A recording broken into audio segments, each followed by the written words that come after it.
Baik, Assalamualaikum warahmatullahi wabarakatuh. Alhamdulillah, Alhamdulillahirabbil alamin, Nabiullah Muhammad sallallahu alaihi wasallam dengan mengucap Allahumma sholli ala sayyidina Muhammad wa ala ali sayyidina Muhammad. Alhamdulillah pada kesempatan kali ini kita diberi kesempatan, kenikmatan hidup, waktu dan kesehatan sehingga kita dapat berkumpul untuk membahas sebuah materi kita pada hari ini, yaitu materi tentang toharoh. Materi toharoh atau bersuci. Mungkin bisa di situ teman-teman bisa melihat pada slide-nya pengertian toharoh atau bersuci itu terbagi menjadi dua. Ada yang pengertian menurut bahasa, ada yang menurut istilah. Menurut bahasa, toharoh berarti bersih. Sedangkan menurut istilah, toharoh adalah mengerjakan sesuatu yang membersihkan atau menyucikan diri, seperti berwudu, tayamum, mandi junub, dan istinja. Nah, jadi pengertian toharo di sini teman-teman, pengertian toharo adalah mengangkat kotoran dan najis yang dapat mencegah sahnya sholat. Ini tidak hanya sahnya sholat ya, tapi semua ibadah yang kita lakukan seperti mengaji dan lain-lain. Nah, jadi di toharo ini berfungsi kita untuk menyucikan diri sebelum kita melaksanakan ibadah kepada Allah Subhanahu wa taala. Itu pengertian dari toharo. Mungkin dari sini ada yang ingin ditanyakan teman-teman? Atau kurang jelas gitu kan? Tidak ada, Pak. Baik, kalau tidak ada, kita lanjut ke slide berikutnya. Pembagian air. Nah, tentu saja toharo atau bersuci itu membersihkan kotoran dan najis. Kita membersihkan pasti dengan menggunakan air, kan? Nah, di sini ada ada 4 pembagian air dalam bab toharo atau bab bersuci ini. Yang pertama itu air mutlak atau air yang suci mensucikan. Maksudnya air suci mensucikan ini adalah air yang awalnya dia memang suci dan bisa digunakan untuk mensucikan diri. Seperti air yang ada di rumah kita, air biasa, itu bisa. Setelah itu ada air hujan. Air hujan itu bisa. Ada air sumur atau mata air. Contohnya kan seperti air zam-zam. Air zam-zam itu air yang suci dan mensucikan. Habis itu ada embun. Karena kenapa? Karena memang embun berasalnya dari air juga yang tidak tercampur apapun. Habis itu ada salju. Nah, salju itu sebenarnya sama seperti hujan, cuma prosesnya saja yang berbeda. Kalau hujan turunnya dalam bentuk air, kalau salju karena cuacanya lebih dingin sehingga dia molekul-molekulnya mulai membeku, seperti itu. Air yang suci mensucikan. Di sini bisa dibaca ya teman-teman, yang tidak berubah bentuk dasarnya. Tidak berubah bentuk dasarnya, air suci mensucikan atau air mutlak adalah air yang dapat digunakan untuk bersuci. Jenis air ini hanya untuk hukumnya suci karena dapat digunakan untuk mensucikan. Seperti itu. Selanjutnya itu air musyammas. Air musyammas ya. Jadi air musyammas ini adalah air yang dipanaskan secara langsung. Air musyammas ini Air musyammas ini air yang suci, cuma kalau dipakai untuk bersuci dia hukumnya makruh. Air musyamas itu air seperti apa?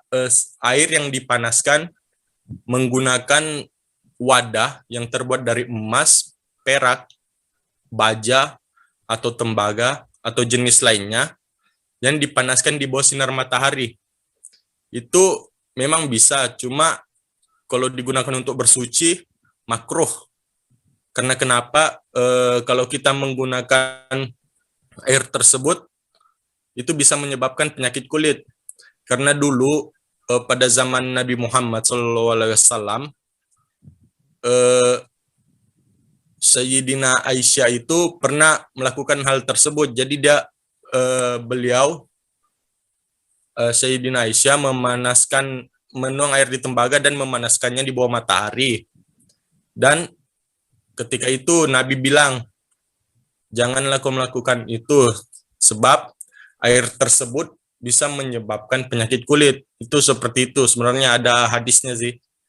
Saya lupa itu hadis riwayat apa. Cuma ada disampaikan dari Nabi. Next. Untuk selanjutnya. Ya, air yang suci, apa nih? Air suci tidak mensucikan. Nah, jenis air ini adalah air yang digunakan untuk bersuci, baik menghilangkan hadas seperti wudhu maupun untuk menghilangkan najis. Biasanya macam air seperti ini hanya dapat digunakan untuk memenuhi kebutuhan selain bersuci. Contohnya minum dan memasak, mencuci, dan lain sebagainya. Adalah jenis air yang mengalami perubahan. Salah satu sifatnya akibat telah tercampur dengan barang suci yang membuat nama air juga berubah, menghilangkan kemutlakan air tersebut. Contoh macam air ini adalah air hujan yang telah tercampur. Mungkin kalau air hujan susah ya, seperti air galon. Air galon itu air yang suci tuh. Tapi ketika dicampurkan teh, dia berubah warna dan berubah rasa. Air teh itu tetap suci, tetapi tidak dapat mensucikan. Seperti itu teman-teman. Jadi sifat dasar yang dimaksud di sini adalah air yang suci mensucikan itu air yang tidak memiliki, air yang warnanya transparan, tidak memiliki bau, tidak memiliki rasa. Kalau air itu berwarna, air itu berbau, air itu berasa, maka itu tidak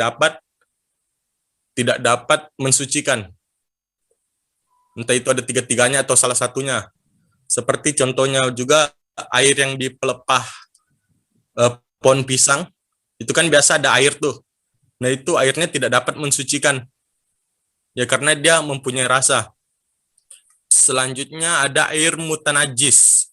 Nah air mutanajis ini adalah air yang terkena najis. Dalam sub pembahasan ini, air mutanajis ini terbagi menjadi dua teman-teman. Terbagi menjadi dua, air mutanajis banyak sama air mutanajis sedikit.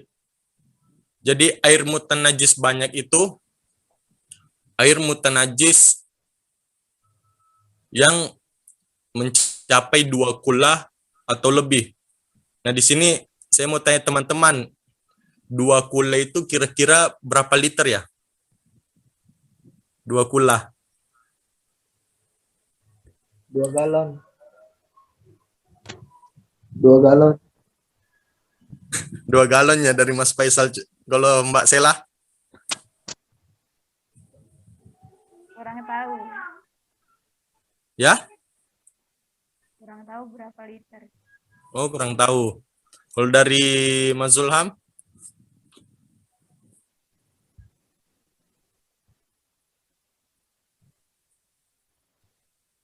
Ya, jadi 2 kula itu seperti yang dikatakan Mas Zulham tadi, itu 270 liter air.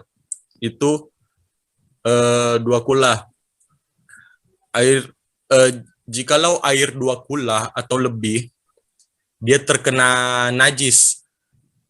Terkena najis, cuma seperti warna, rasa, dan bau, perubahannya tidak terlalu, maka air itu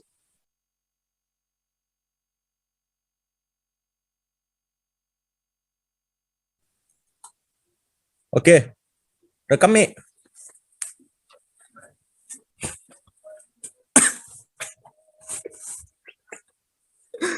Aduh. Mulai kah sudah? Mi, Ilmi. Mi. Oh ya. Oke, baik. Karena tadi Zoom-nya mati ya. Jadi kita lanjut teman-teman di pembahasan keempat. Air najis yang tidak dapat mensucikan. Jadi dalam konteks pembahasan ini, air mutanajis itu terbagi dua, air mutanajis sedikit. Nah, patokannya dari mana? Seperti yang saya katakan tadi, bahwa asalnya patokannya adalah 2 kula air tersebut. Nah, 2 kula itu berapa liter? Seperti yang dijelaskan tadi oleh Mas Zulham, itu 2 kula itu 270 liter air. Nah, jika ada air di bak nih, di bak mandi, itu dia 270 liter, bahkan lebih. Nah, ketika dia terkena najis, misalnya kejatuhan tai cicak, itu kan najis tuh. Nah, kira-kira apakah bisa digunakan untuk bersuci? Jawabannya tentu bisa. Yang pertama, karena air tersebut sudah melebihi 2 kula. Dan yang kedua, tidak ada perubahan sifat dasar. Tidak ada perubahan dari warnanya, dari rasa, maupun bau dari air tersebut. Nah, maka dari itu bisa digunakan untuk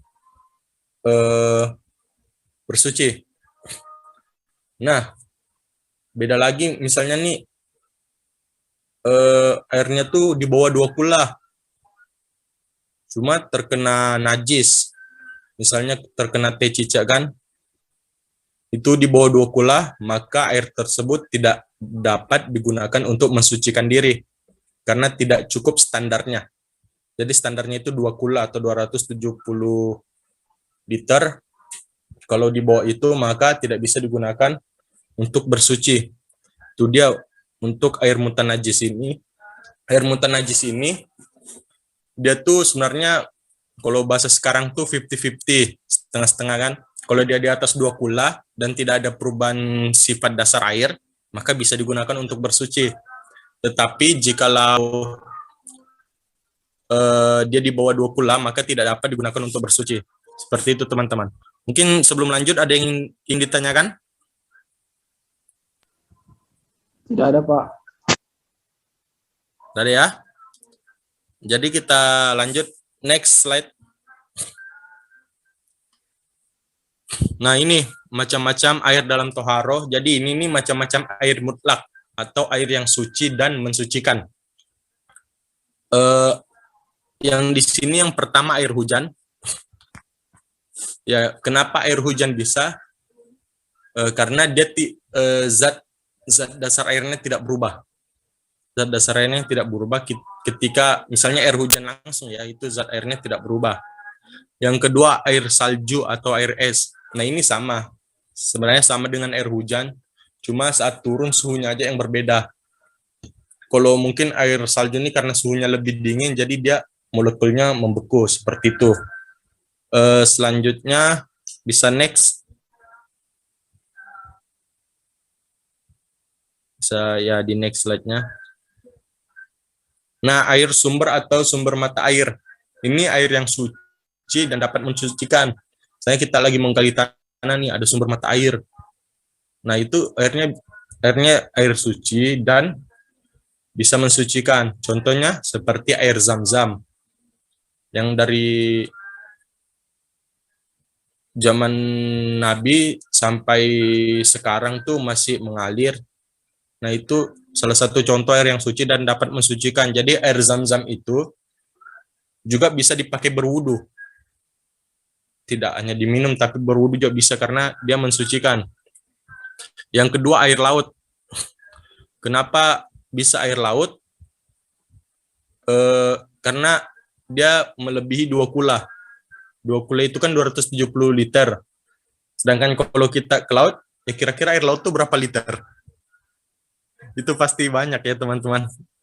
Itu dia air yang dapat mensucikan. Air sungai juga bisa. Cuma alangkah bagusnya kalau masih ada yang bersihkannya, gunakan air yang bersih seperti itu, air yang suci dan mensucikan. Mungkin itu bisa next slide-nya. Oh, sudah habis ya. Ya mungkin itu penjelasan dari saya. Mohon maaf nih kalau terlalu cepat menjelaskan. Kalau ada memang kurang dimengerti bisa ditanyakan. Kita saling diskusi, sharing, dan bertukar ilmu lah.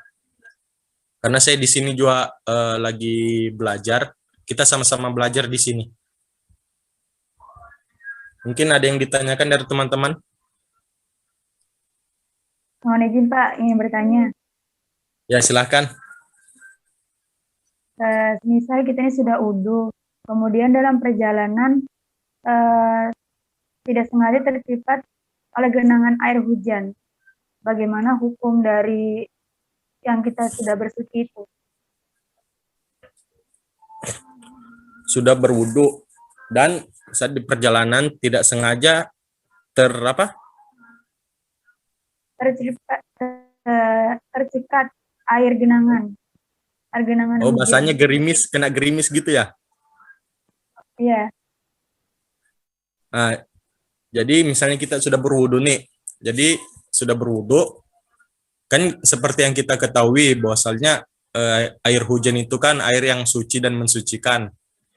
Maka itu tidak mengapa. Tidak mengapa kalau ya karena memang air hujan kan zatnya begitu, yang air yang suci dan mensucikan. Dan dalam konteks ini kan tidak sengaja juga. Jadi bukan kita yang kayak sengaja ada hujan nih kena gini kan enggak. Karena memang hujannya langsung turun kan, jadi karena tidak sengaja dan memang air hujan itu ya air yang suci dan mensucikan, maka itu tidak menjadi masalah. Seperti itu. Mungkin dari yang lain ada yang ingin ditanyakan. Baik, Bagaimana Pak, sih? baik Pak, terima kasih atas penjelasannya. Itu kan terciprat air hujan. Nah, bagaimana jika tercipratnya dengan genangan air hujan? Biasanya di genangan air hujan tuh yang sifatnya masih terlihat kotor. Walaupun tidak sengaja, apakah itu termasuk hukumnya masih suci? Apa harus ulang kembali untuk berwudu? Ya, jadi saya jawab ya. Kalau untuk konteksnya genangan air hujan ya, genangan kita terkena kan kotor tuh. Apakah kita harus mengulang wudhu atau bersuci kita seperti itu ya? Jawabannya kalau memang pure atau memang real kita itu tidak sengaja, maka kita tidak perlu mengulang wudhu kita, karena hal-hal yang membatalkan wudhu kan tidak termasuk itu.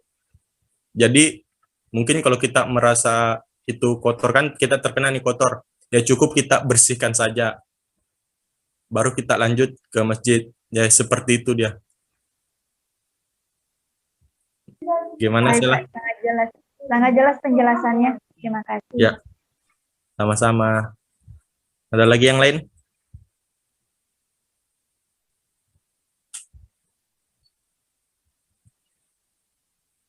Ya, kalau mungkin tidak ada, kita akhiri pertemuan kita hari ini ya. Kebetulan ini pun sudah maghrib, udah gelap nih. Jadi mungkin kita akhiri pertemuan kita. Terima kasih kepada teman-teman sekalian yang telah meluangkan waktunya. Di sini kita saling belajar. Saya juga masih belajar di sini. Kalau ada salah atau kesalahan mohon dikoreksi. Kalau mau di chat WA atau di pertemuan selanjutnya. Mungkin itu dari saya. Kalau ada kurang mohon maaf. Kesalahan datang dari diri saya sendiri dan kesempurnaan hanya datang dari Allah Subhanahu wa taala. Wabillahi taufiq wal hidayah. Assalamualaikum warahmatullahi wabarakatuh. Waalaikumsalam. Waalaikumsalam warahmatullahi wabarakatuh.